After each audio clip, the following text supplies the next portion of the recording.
Olá, boa noite a você. Eu sou Adalberto Piotto e seja bem-vindo ao Cenário Econômico pela TV Brasil, diretamente dos estúdios da B3, no centro da cidade de São Paulo. O índice de atividade econômica do Banco Central registra crescimento agora em julho. O número positivo da prévia do PIB aponta que o terceiro trimestre do ano mantém o movimento de retomada da economia. O emprego se antecipou à recuperação que se previa no início do ano. Na carta de conjuntura divulgada hoje, o IPEA diz que o segundo trimestre do ano mostrou um cenário de recuperação mais nítido do mercado de trabalho. A análise também revela que mais gente voltou a procurar emprego com a perspectiva de melhora do ambiente de negócios no país. A Procuradoria-Geral da República apresenta a segunda denúncia contra o presidente Temer. Os detalhes agora, no cenário econômico. O ministro da Fazenda, Henrique Meirelles, disse hoje, durante evento em São Paulo, que a crise política não deve interferir na trajetória de melhoria dos indicadores econômicos e na condução das reformas. Sobre o Produto Interno Bruto, Meirelles reafirmou que o Ministério ainda trabalha com as mesmas previsões de crescimento, ou seja, de 0,5% para este ano e 2% para 2018, e que ainda há a possibilidade de revisão para cima, ou seja, de um crescimento ainda maior, a depender do movimento do mercado. Acompanhe.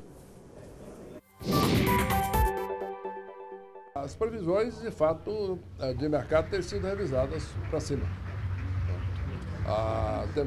Existem muitos analistas que estão revisando essa previsão de crescimento, não só de 17, como para 18.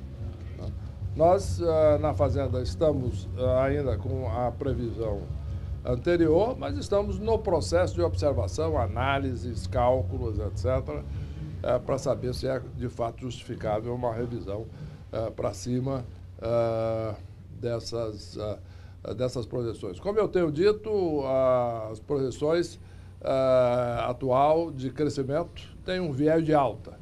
Isso é uma tendência de revisão para cima.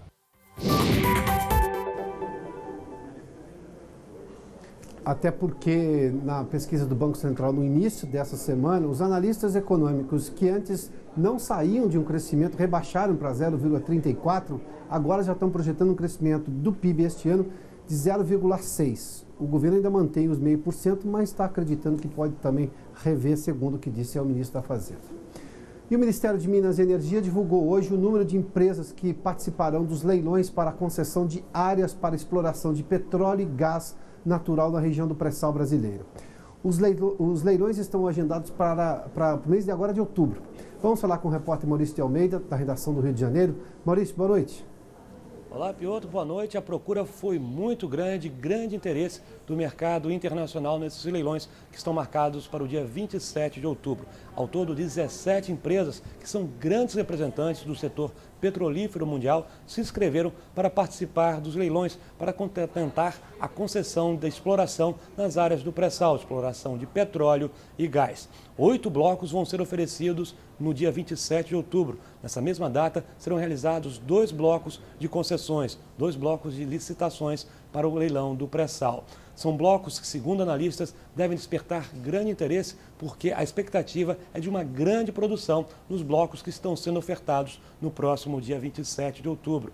E o aumento da produção de petróleo e gás no pré-sal está movimentando o mercado internacional, um aumento acima da expectativa e, por isso, esta grande procura que está acontecendo. E tanto que até o ano de 2019, a estimativa é de que serão investidos no pré-sal 80 bilhões de dólares. Piotto? Muito obrigado, Maurício. E em busca de uma agenda positiva, o presidente Temer viaja ao interior do Tocantins para o lançamento da obra de uma ponte. Hoje, agora há pouco, inclusive, o Procurador-Geral da República apresentou uma nova denúncia que envolve o presidente. O repórter Pedro Henrique Moreira tem informações, tem os detalhes dessa nova denúncia em Brasília agora. Pedro, boa noite a você. Olá, Piotr. Boa noite para você, boa noite a todos. Olha, essa denúncia aí é bastante abrangente.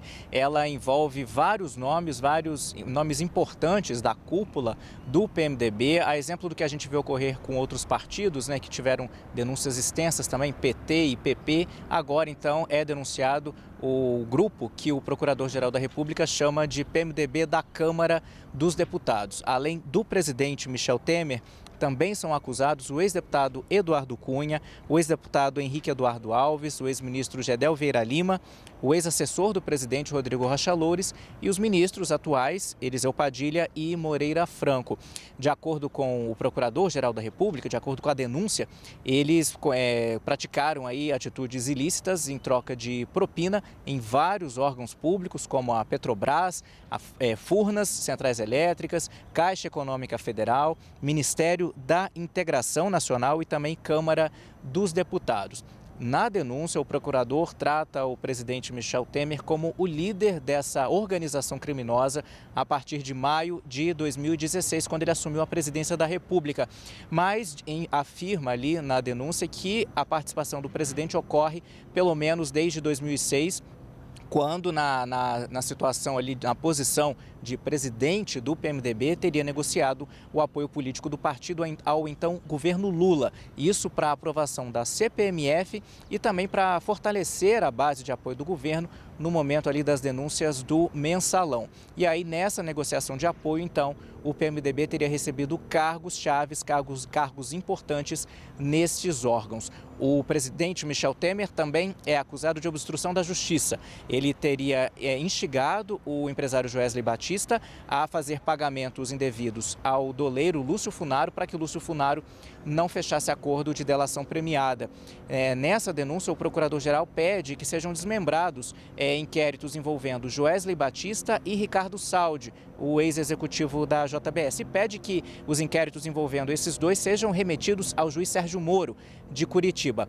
No documento também o procurador afirma, então, tira a dúvida que até então todos nós tínhamos, ele afirma que foi sim cancelado o acordo de delação premiada com esses dois executivos, mas que isso não invalida as provas que foram obtidas com esse acordo. A gente, por enquanto, Piotr, o único que se pronunciou negando as acusações foi o ex-assessor do presidente Michel Temer, o ex-assessor que também era suplente de deputado federal Rodrigo Rocha Loures. Piotr, só com você.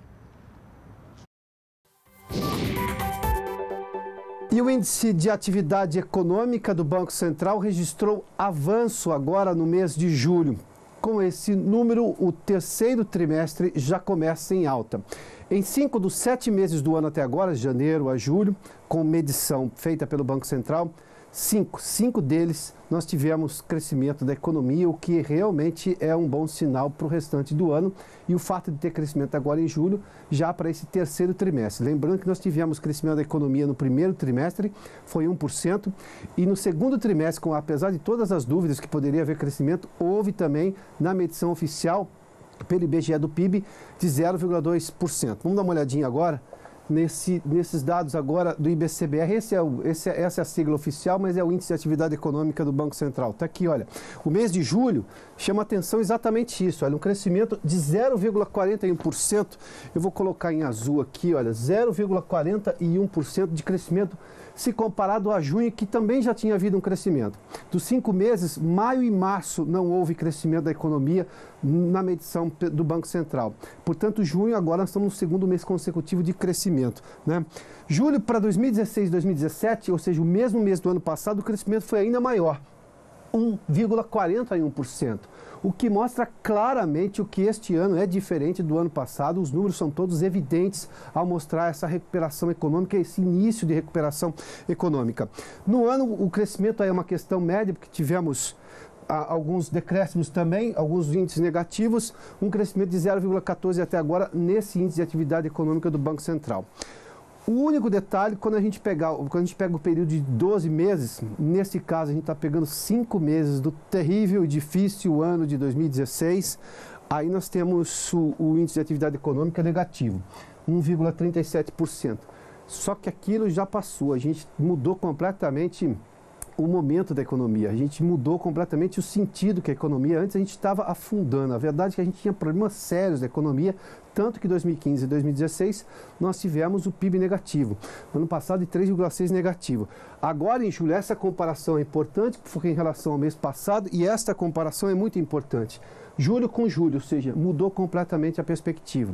Do ponto de vista de crescimento econômico.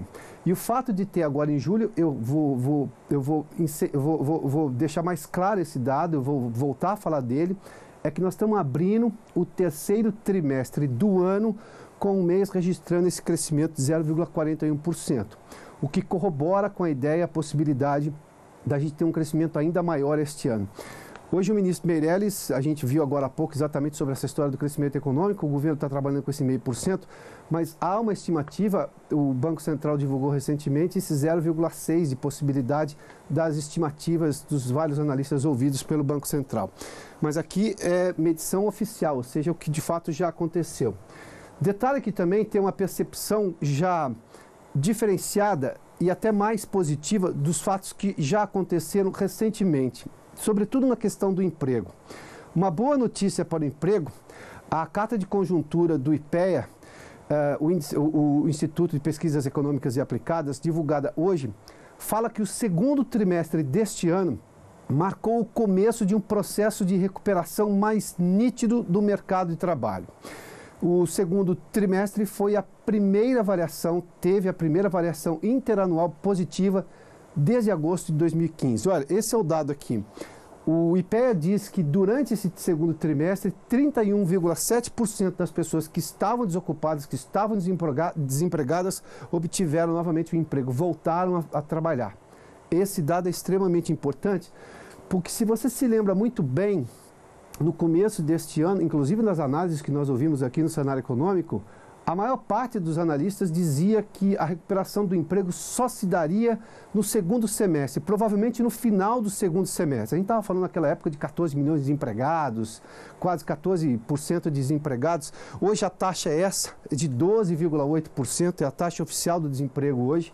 Ou seja, acabou acontecendo no segundo trimestre, o que demonstra ali uma tentativa muito clara, uma amostra muito clara da recuperação econômica que o país ensaia de uma forma mais nítida, para usar uma expressão do próprio IPEA. Aliás, tem um outro dado aqui nessa carta de conjuntura do IPEA que diz exatamente o seguinte, eu vou ler aqui o trecho. A seção de mercado de trabalho da Carta de Conjuntura também mostra que a redução da taxa de desemprego pelo quarto período consecutivo só não foi maior porque entrou mais gente na população economicamente ativa, ou seja, uma alta de 1,6%. Pessoas que tinham desistido de procurar emprego voltaram a procurar, ou seja, elas entram de novo nessa estatística. Apesar de ter havido uma recuperação, a recuperação acabou sendo menor porque mais gente que dizia não estou nem trabalhando, não estou nem estudando, não estou procurando emprego, voltou a procurar. E se elas voltaram a procurar, quer dizer que elas começaram a ficar otimistas em relação ao sucesso de obter um novo emprego. E outro detalhe aqui, a parcela dos desalentados, inativos desalentados, para usar a expressão do próprio IPEA aqui, que achavam que não conseguiriam emprego, foi de 44,7% nesse trimestre, no segundo trimestre. Esse número é 2,5% menor do que o registrado no trimestre anterior. A gente fala toda hora que a economia é movida à expectativa do empresário que investe esperando que aquilo dê certo, é movida à expectativa do trabalhador que imagina que o mercado que está aí hoje, que essa recuperação econômica pode recuperar o emprego, uma oferta de emprego que pode ser o emprego dele no futuro. Ou seja, é toda uma expectativa positiva. Há uma mudança completamente da ótica, de como se vê hoje a recuperação do país. Bom, daqui a pouco nós temos os números do mercado financeiro. A gente volta em instantes aqui no cenário econômico.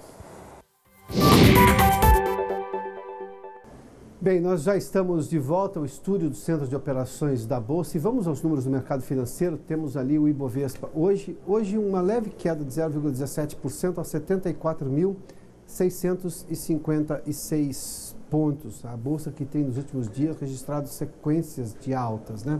E o dólar hoje também uma queda de 0,73% a R$ 3,11. No dólar tem duas explicações. Tem uma questão de entrada de investidores estrangeiros, sobretudo de investidores chineses, ou seja, uma entrada de dólar, o que barateia a moeda, e outra possibilidade do Banco Central rolar swaps cambiais, ou seja, você também teria a possibilidade de outro valor de dólar no mercado, o que faz com que baixe um pouco a cotação. E a taxa de juros do cartão de crédito rotativo caiu pelo 5º mês seguido e atingiu o menor patamar desde a mudança da regra para essa nova modalidade. Ontem nós mostramos aqui no Cenário Econômico uma outra realidade, porque a gente estava falando sobre qual é a modalidade para o consumidor de empréstimo com melhor taxa de juros. Mas vamos conversar com a Vanessa Casalino, que está na redação TV Brasil em São Paulo, sobre essa informação, sobre essa redução no valor dos juros do rotativo. Vanessa, boa noite.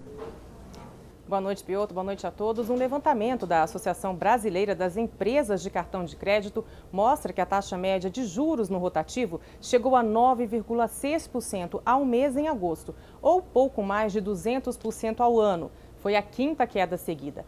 Os juros do rotativo são cobrados quando a gente não paga a totalidade da fatura, deixando algum saldo para depois. Com a nova regra, que passou a valer em março, os bancos passaram a ter de oferecer uma outra linha de crédito mais barata, tirando o cliente do rotativo. Para se ter uma ideia, antes dessa nova regra, os juros eram de mais de 15% ao mês ou 466% ao ano, Piotr. Muito obrigado. Vamos retomar aí um trecho do que a Vanessa nos trouxe de informação.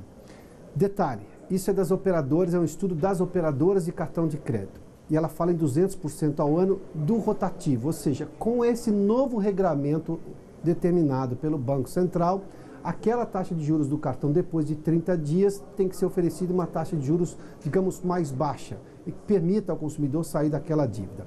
Ontem nós mostramos um estudo da ANEFAC, a Associação Nacional dos Executivos de Finanças, Administração e Contabilidade, sobre os juros cobrados ao consumidor de uma maneira geral.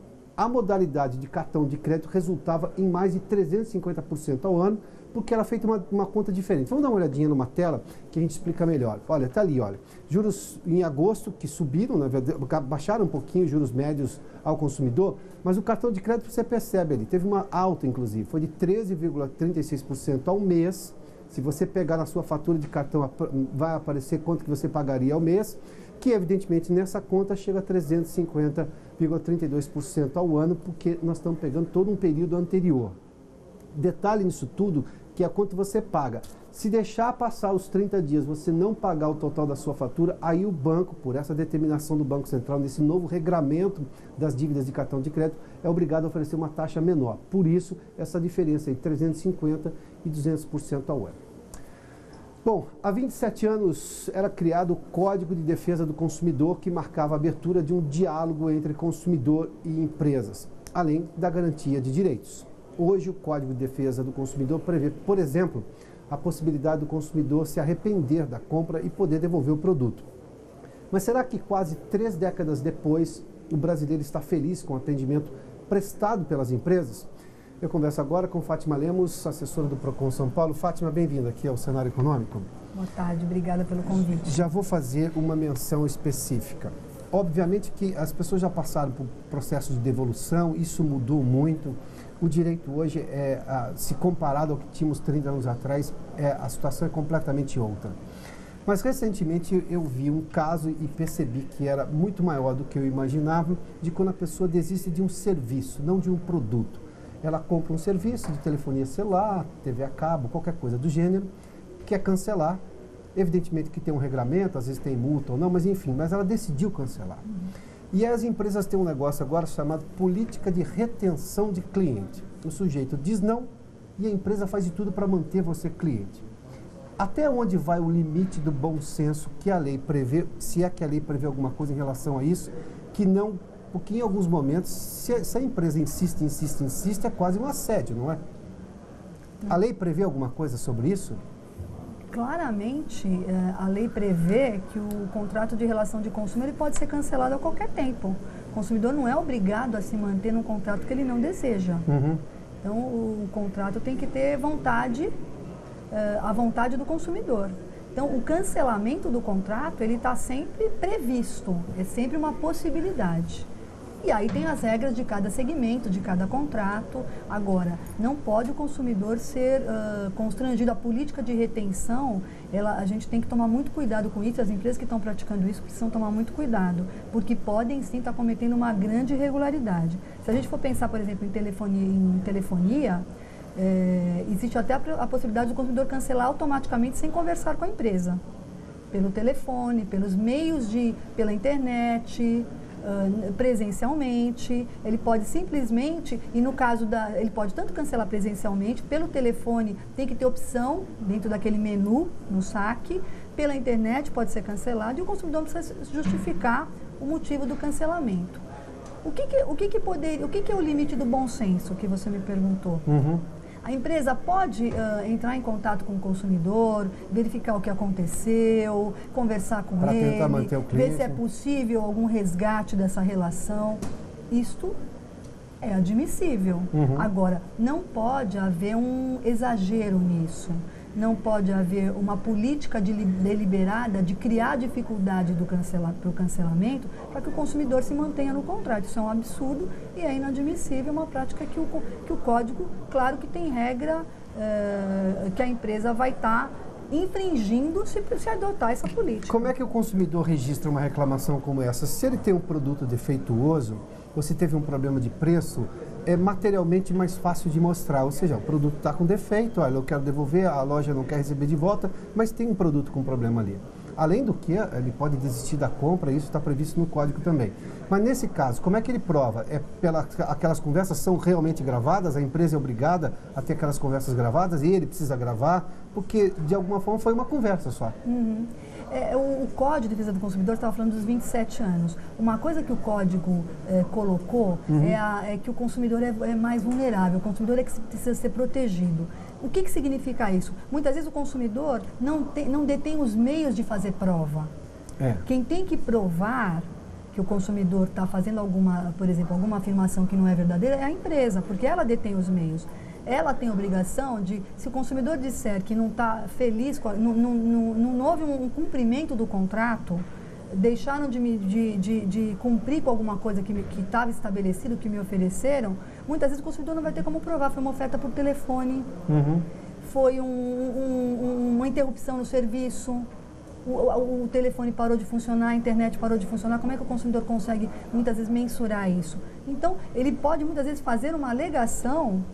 É claro, se ele tiver uma publicidade, uma fatura, fica mais fácil dele ter o documento. Se ele não tem, ele pode muitas vezes fazer uma alegação e a empresa vai ter que comprovar que aquela alegação do consumidor não é verdadeira. O consumidor tem o protocolo do atendimento, muitas vezes. A empresa tem a obrigação, no caso de serviços regulados, de gravar as ligações, de apresentar essas gravações. E a gente sabe que muita coisa o consumidor realmente não vai ter documentos que comprovem. O que ele está afirmando que houve, por exemplo, uma má prestação de serviço. Na maior parte dos casos, ele pode ligar com boa fé, só quer encerrar meu serviço e ele foi assediado para não fechar o serviço. E muitas vezes até não houve uma má prestação de serviço. Desculpa até se eu estou te interrompendo, não, imagina. Mas o consumidor hoje, as situações mudam, né?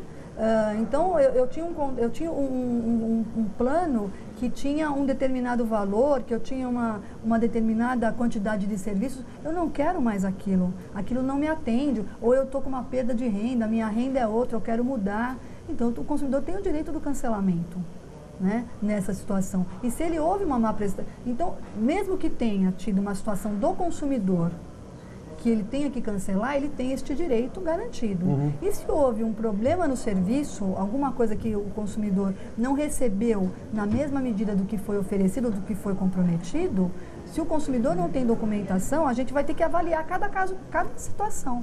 E muitas vezes o consumidor realmente não vai ter, e aí a alegação dele, e aí a gente vai partir sempre que todo mundo tem boa fé nessa relação, tanto consumidores quanto as empresas, e como as empresas detêm muitas vezes os meios, né? A gravação da ligação, a oferta por telefone, ela que vai ter que comprovar que o consumidor não está correto na alegação dele, por exemplo. E como é que é o processo de reclamação disso? Se ele se sentiu ofendido pela forma como foi tratado, o que ele registra no PROCON, uma reclamação, ele vai ao PROCON e registra como se fosse qualquer das outras reclamações que já são mais habituais? Sim, a gente recebe todos os dias, infelizmente, problemas desse tipo, dificuldades de cancelamento. Nós vamos trabalhar para cancelar o contrato se o consumidor não quiser, nós vamos trabalhar para para corrigir uma fatura se necessário for, se ele recebeu uma cobrança depois de uma manifestação de interesse no cancelamento, recebeu uma fatura e o serviço nem sequer ele utilizou mais. Então, tudo isso o PROCON vai trabalhar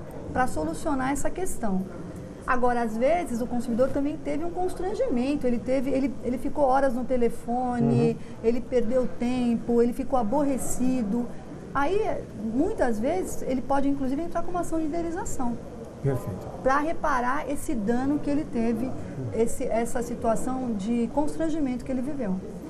Fátima, obrigado pela gentileza de nos Obrigada, atender aqui agradeço no o Cenário convite em Econômico. nome da Fundação Procon. Muito obrigado. E o Cenário Econômico termina aqui. Fique agora com os Corredores do Poder, com Rosiane Kennedy. Obrigado pela sua companhia, pela audiência. Boa noite. Até amanhã.